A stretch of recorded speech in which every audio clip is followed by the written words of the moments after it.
ပိုင်း6မှာတော့ဝေချင်းကထေယုံဘွားကိုထပ်မပြောင်းတော့ဘူးဆိုရင်ဒီရွှေစွန်းကိုမတော်တော့ကြောင်ပြောပြီးရေထဲကိုပြချလိုက်တဲ့အခါစိတ်ဆိုးသွားတဲ့ဆွချမ်းကြောင့်စိတ်ရဲတဲ့ဘွားနဲ့ပဲနေနေတာကလိန်နာမလားလို့ဆိုရင်စိတ်မပူပူပြောကရွှေစွန်းအစ်စ်ကသူတိန်းထားကြောင်းကိုဝေချင်းကဆိုလိုက်ပါတယ်တစ်ဖက်မှာလည်းဝေချင်းခန်းထဲကရွှေစွန်းကိုထေယုံတို့တွေ့သွားတဲ့အခါခုတလောဒါမျိုးတွေကခစ်စားနေတာလားလို့ဆိုကဆွန်ချမ်းစီမှာလည်းဒါမျိုးတစ်ချောင်းရှိကြောင်းဂျူဟီကိုပြောပြနေချိန်တန်ရှင်းလုပ်ဖို့ဝင်လာတဲ့ဆွန်ချမ်းအမေကိုတွေ့သွားခဲ့ပါတယ်ဆွန်ချမ်းကတော့ဘာလို့ဒီလိုနောက်ပြောင်မှုမျိုးထိလောက်ရတာလဲလို့မေးတဲ့အခါငါအတွက်ဝန်ထရုံဖြစ်ပေးဖို့ဆိုကငါနဲ့လက်ထပ်ပေးရင်ဒိုရှင်းအုပ်စုကငါအပိုင်ဖြစ်ကြောင်းပြောပြကဖွားစီကိုသွားဖို့မလိုတော့တာတိကြောင်းကိုပြောပြလိုက်ပါတယ်ဆွန်ချမ်းကတော့ငါထရုံအဖြစ်ပြောင်းရင်တော့မှနင့်ကိုမရွေးချယ်ဘူးဆိုဘလို့လုံးမလဲလို့မေးတဲ့အခါအဲ့လိုဖြစ်စရာမရှိတဲ့အကြောင်းကိုဆိုရင်ဆင်းရဲတဲ့ဘဝနဲ့ပဲဆက်မနေခြင်းဘူးဆိုရင်အချိန်မရှိတော့ဘူးလို့ဆိုကဆုံးဖြတ်ဖို့ပြောလိုက်ပါတယ်တစ်ဖက်မှာလည်းအိုဂျင်းအဖေကထယုံအိမ်လာတာကြောင့်ဖာရနေကဆွန်ချမ်းမိဘတွေကိုမညာမတာခိုင်းနေတာကြောင့်ခုလိုတွေခိုင်းနေတာကတရားတန်ချင်းမပေးပဲအကျွေးကြောင့်အလကားခေါ်ခိုင်းနေတာတော့မဟုတ်ဘူးမလားလို့မေးလိုက်ပါတယ်ထို့နောက်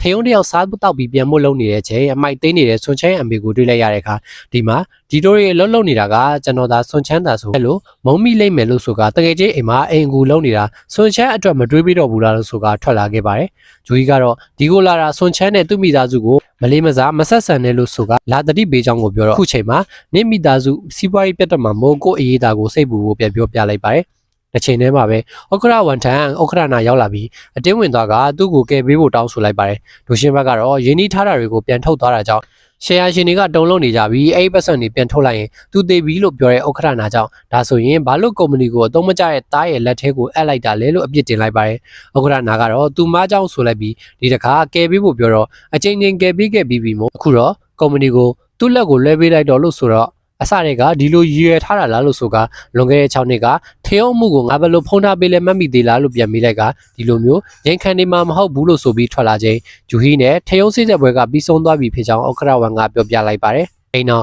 ်သတင်းတွေကိုဖတ်နေချိန်အရက်မူပြီးပြန်လာတဲ့အဖေဖြစ်သူကစိတ်မပူဖို့ပြောနေကနေမလုတ်ချင်တဲ့စစ်တဲ့ဘွဲကိုဖျက်သိမ်းလိုက်ပြီလို့ပြောပြလိုက်ပါတယ်အစားတွေကဒီပွဲကိုမလုပ်စေချင်ပေမဲ့ပတ်စံကြောင့်အတင်းလောက်ခိုင်းခဲ့ရလို့သမီးကိုအားနာမိကြောင်းကိုပြောပြကစိတ်မပူဘူးကိုပြောပြလိုက်ပါတယ်တစ်ဖက်မှာလည်းဆွန်ချမ်းအဖေကသူ့သားငယ်ချင်းတွေရှင်မှာဒီလိုဆက်ဆံခံနေရလို့ချက်ပြီးရက်တောက်နေကြောင်းကိုပြောတော့မိဖြစ်သူကထေယုံပြောသွားတဲ့စကားတွေကိုပြောပြတော့သူအမားလို့ပြောပြရင်သူကအတုံးမကျပတ်စံမရှာနိုင်တဲ့သူလို့ပြောတော့ဒီလိုအရက်တွေတောက်နေတဲ့အချိန်မှာဒီကနေရုံထွက်ဖို့စူးစမ်းရမှာဘောလို့ဆိုကအမေဖြစ်သူကထိုင်ငိုနေခဲ့ပါတယ်အပြင်မှာတော့မိဘတွေရဲ့ပြောတဲ့ကြောင့်မိသားစုကိုရွေးချယ်ထားတဲ့ထေယုံရဲ့ဆုံးဖြတ်ချက်ကအနှဲငယ်တော့ရိုင်နဲ့သွားနိုင်ခဲ့ပါတယ်နောက်တနေ့မှာတော့အိုယိုချင်းတားဖတွေအပြင်ထွက်နေချိန်မှာဆွန်ချမ်းတယောက်အိမ်ထဲကိုဝိုးဝင်ကသူ့ရဲ့ရွှေစွန်းကိုလိုက်ရှာနေချိန်အိုယိုချင်းပြန်ရောက်လာပြီးဘာတွေလုံးနေတာလဲလို့မေးလိုက်ပါတယ်ဆွန်ချမ်းကရွှေစွန်းပမာလဲလို့မေးတဲ့အခါလိုချင်ရင်တောင်းလို့ရတာပဲလို့အိုယိုချင်းကဆိုကမြူဆွဲဖို့လုပ်ခဲ့ပေမဲ့တွန်းထုတ်လိုက်ပြီးနေမပေးလဲငါးပါးသာငါရှာမဲလို့ပြောရင်ရုံရင်ဆန်ကတ်ဖြစ်သွားတာကြောင့်ရွှေစွန်းထည့်ထားတဲ့ဘန်ကိုကွဲသွားခဲ့ပါတယ်။ထို့နောက်ရွှေစွန်းကိုနေလိုချင်ယူထားလိုက်လို့ပြောကပြန်ဖို့လုပ်နေတဲ့ချိန်နေတစ်ချိန်ချိန်မှာတော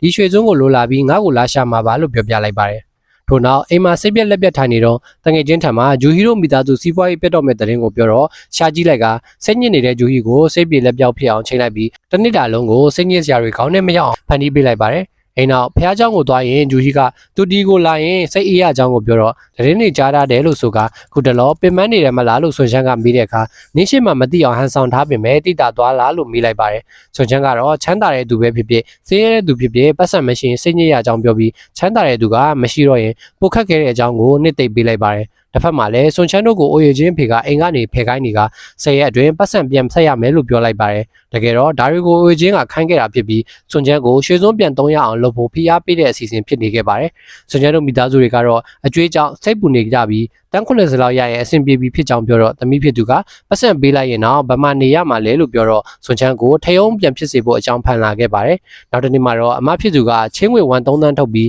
ဆွန်ချမ်းတန်ဖုံးဆက်ကဒီငွေမရှိတော့ရင်သူ့ဘဝပြက်ပြီလို့ပြောတော့စိတ်မပူဖို့ပြောကသူကြည့်လို့လိုက်မယ်ဖြစ်ကြောင်းပြောပြလိုက်ပါတယ်ထို့နောက်သူစုထားတဲ့ပတ်စံနဲ့အလုံးပေါင်း9 တန်းကို10ရက်အတွင်းတန်း100ရနိုင်ဖို့ကံကိုသာမျက်စိမိတ်ပြီးစတော့ရှယ်ယာကိုဝယ်ဖို့ဆုံးဖြတ်လိုက်ပါတယ်တစ်ချိန်တည်းမှာပဲထယုံကဂျူဟီတို့ကုမ္ပဏီကရှယ်ယာတွေကိုပြန်ထုတ်တဲ့အကြောင်းကိုမေးနေကထယုံဖေကတော့ဆေးဆက်ပွဲအတွက်ရင်းနှီးဖို့ဆုံးရှုံးထားတဲ့ပတ်စံတွေကိုတက်ပြနေခဲ့ပါတယ်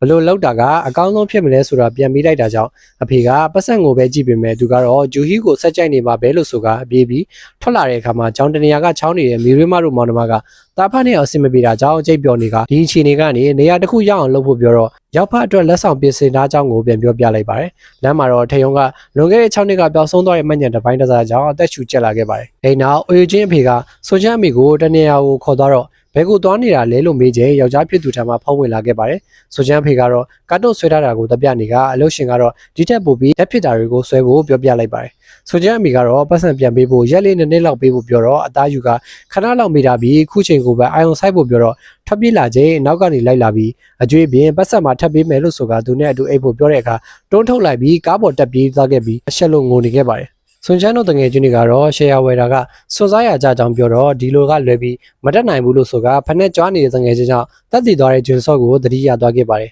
။မောင်မိုက်နေတဲ့လမ်းကြားမှာတော့ယူနေပုံရတဲ့အဖွားတယောက်ကပတ်စံတောင်းနေတာကြောင့်ပေးလိုက်ပေမဲ့တရက်ထပ်တောင်းတာကြောင့်ပေးလိုက်တဲ့အခါနင်ကဘယ်တော့မှချမ်းသာမှာမဟုတ်ဘူးလို့ဆိုတဲ့အခါတရက်ကိုပြန်သိမ်းလိုက်ပါတယ်။တကယ်တော့ဒီဖွားကလည်းရွှေစုံကိုလိုက်ရှာနေတာကြောင့်ရွှေစုံသုံးခဲ့ဘူးတဲ့သူဖြစ်နေနိုင်ခဲ့ပါတယ်။အိမ်နောက်အင်ကိုပြန်လာတဲ့လမ်းမှာပြည့်သူကိုပြောနေတဲ့အိုယချင်းအဖေကိုတွေ့သွားတာကြောင့်စိတ်တူပြီးထိုးဖို့လုံးနေတဲ့အချိန်အိုယချင်းလာတားလိုက်ပြီးရော်ကြီးပေးနိုင်လို့လားလို့ဆိုကအမေအတွက်အခုချိန်မှာမမြင်ကြအောင်ဆောင်ပေးတာကပိုကောင်းတယ်လို့ပြောပြလိုက်ပါတယ်။ဆွန်ချန်ကတော့စိတ်ညစ်ညစ်နဲ့ရက်တောက်နေခဲ့ကအကုန်လုံးကသူ့ကိုဟန်ထယုံပြန်ဖြစ်စေဖို့အကြောင်းဖတ်နေတာကြောင့်ရွှေစုံကိုပြန်မသုံးချင်ပေမဲ့စိတ်တွေညစ်နေခဲ့ပါတယ်။တစ်ဖက်မှာလည်းထယုံကလွန်ခဲ့တဲ့6နှစ်ကအမေရိကမှာဖြစ်ခဲ့တဲ့သတင်းကိုပြန်ရှာခဲ့ပေမဲ့မတွေ့ကြောင်တတ်တော်စာကိုပြောပြနေတော့အဲ့ဒီတုန်းကကိစ္စနဲ့ပတ်သက်ပြီးသတင်းတွေကိုတင်ထားတဲ့သူကိုသိကြောင်းကိုပြောပြလိုက်ပါတယ်။ထို့နောက်မီရွေးမအခန်းထဲကိုခိုးဝင်ကရှာဖွေတော့တင်ထားတဲ့သတင်းစာရွက်ကိုတွေ့သွားပေမဲ့ဖက်ပြန်ယူတဲ့မီရွေးမမိမလို့ဖြစ်သွားခဲ့ပေမဲ့ကံကောင်းစွာနဲ့လွတ်သွားခဲ့ပါတယ်။အဲ့နောက်သတင်းစာရွက်ကိုကြည့်ကအဲ့တုန်းကသတင်းတောက်ဤကိုသိသွားပြီးရှာခိုင်းလိုက်ပါတယ်။တစ်ဖက်မှာလည်းဆွန်ချမ်းအလုပ်လုပ်တဲ့စီတငယ်ချင်းတွေရောက်လာပြီ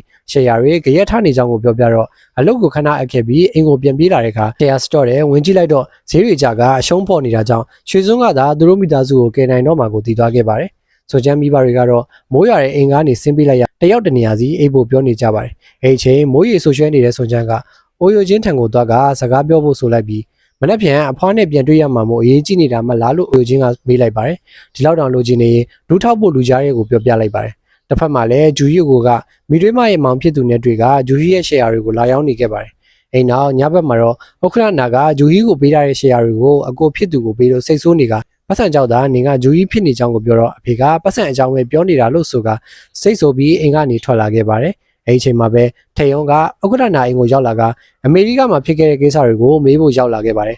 ဂျူရီဖေကတော့သူ့မိမတပ်ပုံကိုကြည့်ရင်ဂျူရီကိုသူစောက်ရှောက်မှာမိုးစိတ်မပူဖို့ပြောနေခဲ့ကစောက်ထဲသိမ်းထားတဲ့ရောင်တုံနဲ့ပတ်သက်တဲ့သူ့လက်နက်ကိုထုတ်ကြည့်နေချိန်ထေယုံရောက်လာခဲ့ပါတယ်။အဲနောက်မင်းကိစ္စနဲ့ပတ်သက်တာကိုမင်းအဖေခိုင်းတာလို့လှုပ်ပေးထားကြောင်းကိုဆိုကထေယုံကတော့သူမှတ်မိတာကတယောက်ယောက်ကတနက်နဲ့ပြစ်တာလို့ပြောပြတဲ့အခါအကုန်လုံးကိုမှတ်မိပြီလားလို့မေးရင်အိမ်တော်ကခလေးတွေအကုန်လုံးကိုမင်းတက်ပစ်လိုက်တာလို့ပြောပြလိုက်ပါတယ်။ထို့နောက်ပြန်ထွက်လာချိန်ထိတ်ဖေကလိန်တဲ့နေရာမှာတော့ဆရာတစုပဲလို့ပြောတာကြောင့်စီချိုးသွက်ကအဲ့နေရာကနေကမ်ပန်းကန်းနဲ့ထွက်ပြေးလာခဲ့ပါတယ်။ဘုရားကျောင်းမှာတော့ဆွန်ချမ်းနဲ့ဂျူရီတို့ဆူတောင်းနေကဆွန်ချမ်းရဲ့စိတ်ထဲမှာတော့သူ့မိဘတွေကိုစွန့်ပစ်ပြီးနောက်တစ်ခါထေယုံဖြစ်လောက်ရမှာမို့ဝမ်းနဲ့နေကသူလက်မလွတ်ချင်ဆုံးကတော့ဂျူရီဖြစ်နေခဲ့ပါတယ်။ထို့နောက်ဆွန်ချမ်းကဂျူရီထံကိုသူကလုံးဝခြားနာတဲ့သူဖြစ်လာရင်တော့သူ့ကိုအတိမတ်ပြုပေးပြီးမှတ်မိစေဖို့ဆိုကသူ့ရဲ့ဆူတောင်းကိုပြောပြလိုက်ပါတယ်။ဂျူရီကတော့အင်ကိုပြန်လာခဲ့ပြီးမောင်မဲနေတဲ့သူတို့အိမ်မှာတော့အဖေဖြစ်သူသွေးရည်နဲ့တေဆုံးတာကိုတွေ့ထားခဲ့ပြီးလက်ဖြတ်ငိုယုံတွေကအကူကြီးတောင်းနေခဲ့ပါတယ်။နောက်တစ်နေ့မှာတော့ထေယုံတယောက်အိယာကနေလန်နိုးလာပြီးသူ့အိမ်မက်ထဲမှာဂျူရီအဖေသေးချောင်းကိုအဖေဖြစ်သူကိုပြောပြနေတဲ့အခါအပြင်မှာလည်းတေသွားတဲ့အကြောင်းကိုပြောပြနေပြီးလက်မှာသွေးရည်ပင်နေတာမို့သူမမှတ်မိတဲ့အကြောင်းကိုဆိုကတတ်လိုက်မိလားလို့မေးတော့မနေ့ကဥက္ကရနာနဲ့မတွေ့တဲ့အကြောင်းကိုအဖေကတင်ပေးလိုက်ပါတယ်။ထို့နောက်အိမ်ကနေထွက်ပြေးလာပြီးသူ့ကိုယ်သူတက်သေးဖို့ကားရဲကိုပြေးဝင်နေတဲ့ထေယုံကိုအိုယိုချင်းကတားလိုက်ပြီးနင်သေးလို့မဖြစ်သေးဘူးလို့ဆိုနေချိန်တစ်ဖက်မှာလည်းဆွန်ချမ်းကထေယုံအိမ်ကိုပြေးဝင်သွားကရွှေစုံနဲ့အသေးအံဆိုင်နဲ့ထေယုံအဖြစ်ကိုပြန်ပြောင်းသွားခဲ့ပါတယ်။နောက်ပိုင်းမှာတော့ဂျူရီအဖေကိုထေယုံကတားလိုက်တာဆိုတာနဲ့ဆွန်ချမ်းကထေယုံအစအထင်လွဲခံရမှာလားဆိုတာကိုကြည့်ရမှာပဲဖြစ်ပါတယ်။